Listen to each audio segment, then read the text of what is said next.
Kicks it out to Dubuque. Dubuque down to Stauffer. Stauffer puts it up and puts it in for 2. And it seems like it's easy for Stauffer to get those 2 points in, folks. Had a minor setback with the swap by Caden Kroll. And, you know, Caden Kroll, I was saying that him and Zach Bender are leveled off at both having 2 swats apiece. And I don't think Caden Kroll liked me saying that too much. He wanted to get his rep back up, and he smashed it right in Stauffer's face. Stauffer now has the ball. Kicks it out to Dubuque. Dubuque back down to Stauffer. Guarded by Kroll, who loses it. Irwin wins the ball as a jump ball is called. Looks like there's some smack. No, I'm sorry. There's just some good sportsmanship by Corinne. That was probably the junior Corinne's way of showing the freshman Logan Irwin some respect for playing so fiercely, and he went right after that ball. You know, Whitko Wildcats will do anything to win, and I think that's something brought on by Coach Irwin. You see the Irwin for president down there, and that's from the respect that's shown from not only the players but the fans as well. Everyone stands behind Coach Irwin because he's such a good, upstanding person and also a great coach. You know, as the ball is being held at the top, I'd like to add, you know, I've talked to Corinne, Spencer Corinne, the Southwood quarterback and basketball player, a few times. I know my good friend Gabe Starkey's good friends with him. And, you know, Corinne seems like he's a very nice guy.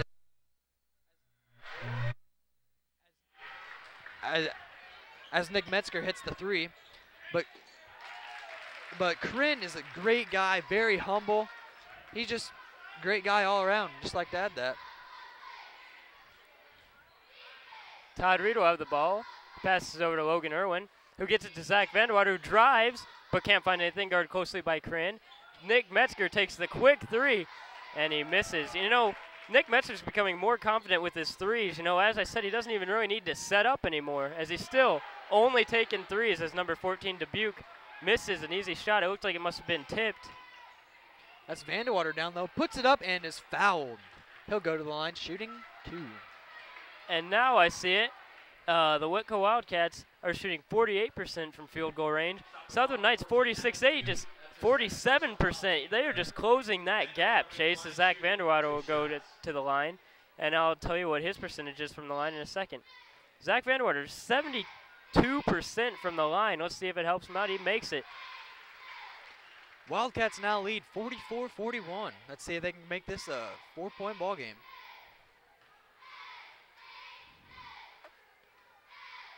He puts it in for his second free throw. And, you know, if you're talking about humble, Zach Vanderwater's another one. Not only is he humble, I'm pretty sure his GPA is about 6 points more than mine.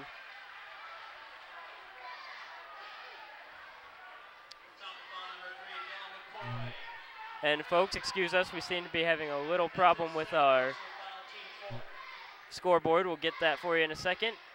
And there it is. Sorry, folks. I'm trying to run 2 things at once, and it's kind of... No one blames you, Chase. Just everyone. Just kidding. Logan Irwin drives, puts it in for 2. And that's where Logan Irwin is dangerous, Chase, is when he's driving towards the basket. Oh, that's Nick Metzger who gets the fast break, puts it in for the quick bucket. And that's his first 2-point shot, Chase. And I mean, that was a fast break. And I liked how he settled down. He found his composure before he made. You know, some people get too hyped up when they get that fast break. They're worried about where the people are. They're worried about making that shot, making something happen. You know, he composed himself. He did fine, and he made that easy layup, even with 2 defenders following in his wake. And, you know, the Southwood coach cannot be upset with his team, though they seem to be losing some of their steam as it's 49-41 with 2 minutes, 18 seconds left in the third period. And Coach Irwin looked very pleased with that play at the moment. And excuse us, Shandy Oswald's back. She obviously runs the scoreboard better than me and Chase ever could. Thank you, Shandy.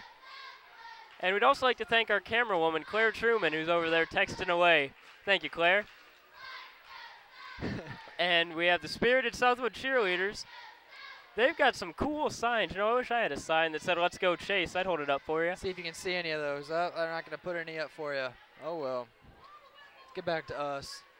And it sounds like the Southwood fans aren't happy with the referee's calls. But, you know, I thought they've been pretty good all right tonight. They haven't been too bad, Sam. I've seen a few calls that could go either way, you know, but. You know, but I don't think people understand how hard it is to be a referee. You have to make that call in a split second. They don't always have the angle that we have. So you got to give them credit for being brave enough to go out there and do something I would never do. You know, Sam, I always thought it'd be funny if a referee called out one of the fans and said, "Why don't you come down here and call the game for me?" I always thought that'd be funny, but you know. It would be funny, but the unemployment rate's already pretty bad, Chase. I don't need another one. Anyways, you can see what's going on down there. Southwood has the ball. That's Corinne who has it, who tries to drive, puts it up, and misses. Stauffer gets the rebound. Dubuque gets it stolen from him.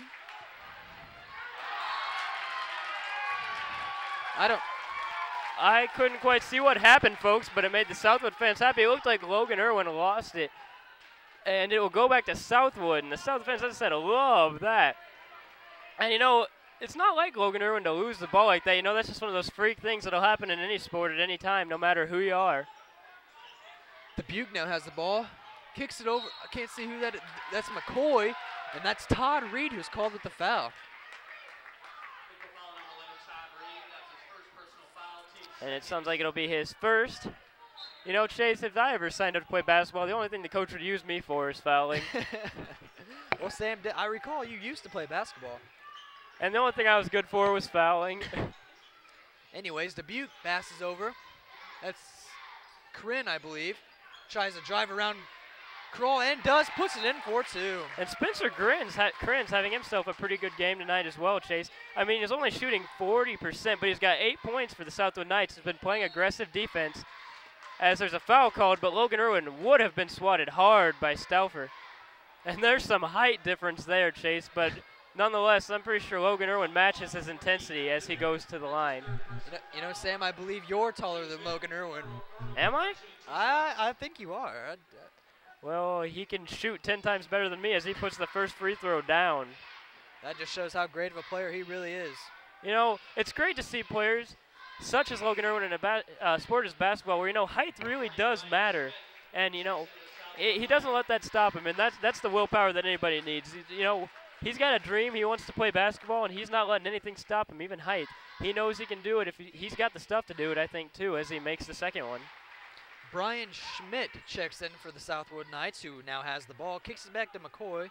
McCoy dribbling the ball up the court, guarded by Todd Reed closely as he's stopped by Vandewater.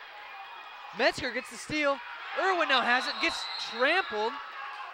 And it's a jump ball. Did you see the aggression from the Whitko Wildcats? I mean, one after another, they dove at the ball. It was like high tide, Chase. It really was. And man, the Southwood fans do not like that call at all. No. I think they wanted to travel because I think they believe one of the Whitko Wildcats fell on the ball and started rolling with it. Well, Sam, I don't quite sure if if he had full possession of it, but he might have. I couldn't quite see from my angle, but never know. Irwin now has the ball, puts it up for three, misses. Rebounded by Stauffer. And there's a travel, and the Southwood fans do not like the traveling call. You know, I haven't seen too many bad calls from these refs, but the Southwood fans obviously have. You know, I thought a lot of calls had gone their way tonight, but apparently I'm wrong. And Travis Lepper, it looks like, will be checking in for the Wildcats. Coming in for senior Todd Reed. You know, it's strange looking at our friends out there and realizing that some of them are seniors and are going to depart after this season. No, I believe earlier in the season, me and you were talking about how usually we're used to seeing guys we don't know out there. Yeah, but I still remember being in elementary school, Chase, and just wishing I knew those kids playing basketball. Now that we do, it's really no big deal. I still think it's a big deal, Chase. That's because I can't play basketball. Anyways, Logan Irwin holds the ball at the top of the key. Vandewater drives, tries to give it to Krull, but it looks like quite happen. A little bit of miscommunication, forgive me, Chase, for interrupting you, between the two long bodies, Zach Vandewater and Caden Krull. As Todd Reed comes back in for Travis Lepper. Looks like he just needed a little bit of a breather. Nick Metzger will also go out for the senior Ryan Bumball. And it looks like Max Elder will be going in as well for the Wildcats, sophomore. Max has come in as a sophomore this year and really done a great job. Oh, yeah, you know, I don't know that he got too much playing time at the beginning of the season, but as the season progressed, I think he showed the coaches hard work and that he's willing to do anything for this team. And, you know, he does it without saying much. He doesn't complain, as I saw in football this year. And, you know, he just does a good job as a sophomore. Started football team, and he's playing a lot for basketball, and he's just going to be a great athlete for years to come. That's Bumball on the fast break. Puts it up for the easy 2 and misses. Logan